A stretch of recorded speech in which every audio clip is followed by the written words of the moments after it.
ओम शांति। 18 अक्टूबर के ईश्वरीय महावाक्य नंबर 1। कछुए मिसल सब कुछ समेटकर चुप बैठो, स्वदर्शन चक्कर फिराओ। शिव बाबा जो सर्व संबंधों की सक्रीन है उसे याद करो तो तुम्हारे भी कर्म विनाश हो जाएंगे। नंबर 2। जब हम ईश्वर के बन ही गए, परमात्मा को हमने कह ही दिया कि वो मेरा है, तो हमें उसे प्यार से याद करना चाहिए, उसकी श्रीमत पर चलना चाहिए। परंतु जब हम ऐसा करते हैं तो माया भी हमें अपनी तरफ खींचती है।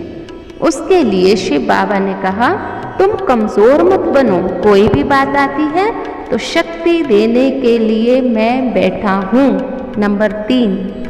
इस दुनिया में कोई ना कोई बातें तो होती हैं और परमात्मा हमें आके कहता है, धीरज धरो, तुम मेरी संतान हो, मैं तुम्हारा पिता हूँ।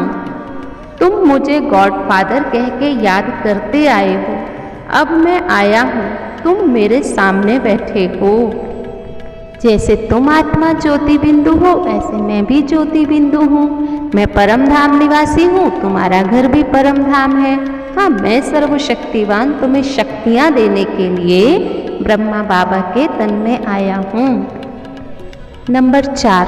दुनिया में लोग कहते हैं भरकुटी के बीच चमकता है अजब सितारा, लेकिन उनको इस चीज़ के लिए कुछ क्लियर नहीं है। बाबा बैठ समझाते हैं कि भरकुटी के बीच आत्मा सितारा चमकता है। फिर दूसरी बात कहते हैं, आत्मा परमात्मा अलग रहे बहुकाल। अब परमात्मा अक्षर तो क्लियर है, उसको परमात्मा कहते हैं, लेकिन दुनिया वाले आत्मा परमात्मा को एक कर देते हैं। अरे जब आत्मा परमात्मा अलग रहे बहुकाल तो दो हो गए। ऐसे सिद्ध करके हमें सबको समझाना चाहिए। आत्माएं तो कोई पाप आत्मा, कोई पुण्य आत्मा भी होती है, परमात्मा के लिए तो ऐसा नहीं कहा जा सकता है। नंबर 5 पॉइंट है, परमात्मा युगे युगे नहीं, लेकिन केवल कल्प के संगम युग पर आता है, और वो संगम युग होता है कलयुग का अंत, सतयुग की आद, ना कि अन्य संगम युग पर। तो संगम युग पर परम पिता परमात्मा आते हैं, आकर हेल्दी वेल्दी हमें बनाते हैं। उसके लिए हमें स्वदर्शन चक्रधारी भी बनाते हैं।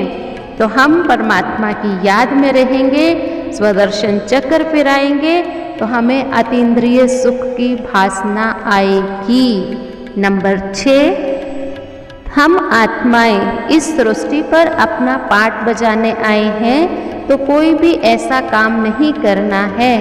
बाबा कहते, देखो रावण ने तुम्हें पहले ही बहुत काला कर दिया है, अब मैं तुमको गोरा बनाने अर्थात नारायण बनाने आया हूँ। तो तुम कोई ऐसा वैसा काम ना करो, तुम तो श्रीमत पर चलो, क्योंकि शिव बाबा श्रीमत से ही हमें रावण से लिबरेट करता है।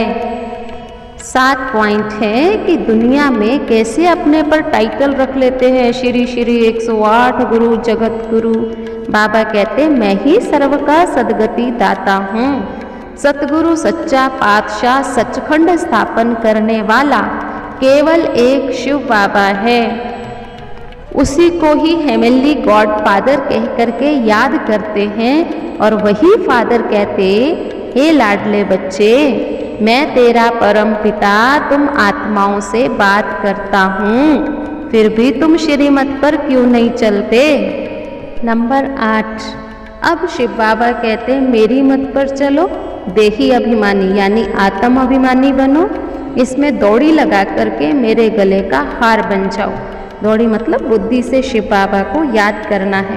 परमात्मा सभी को कहते हैं, क्योंकि सब परमात्मा की संतान है, सबको वापस अपने घर प्यारे बाबा के पास जाना है।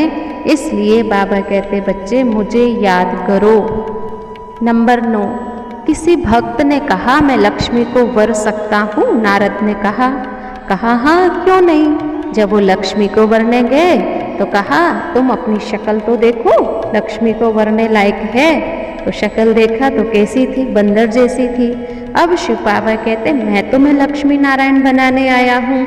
तुम भी पहले अपनी शक्ल देखो कि मैं बंदर से मंदिर लायक बन रहा हूँ। बंदर से मंदिर लायक बनेंगे तो ही तो लक्ष्मी को वर सकेंगे।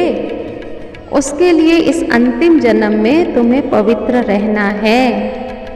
नंबर 10, इस समय मनुष्यों को थोड़ा भी धन मिलता है तो समझते हैं हम स्वर्ग में हैं, परंतु इस दुनिया में कोई कितना भी साहूकार हो, कोई कैसा भी हो, बाबा कहते बच्चे यहाँ रोना पीटना तो लगा ही रहता है। दिवाला निकला, एरोप्लेन एक्सीडेंट हुआ तो कितना दुख होता है। इस दुख धाम को स्वर्ग नहीं कह सकते हैं।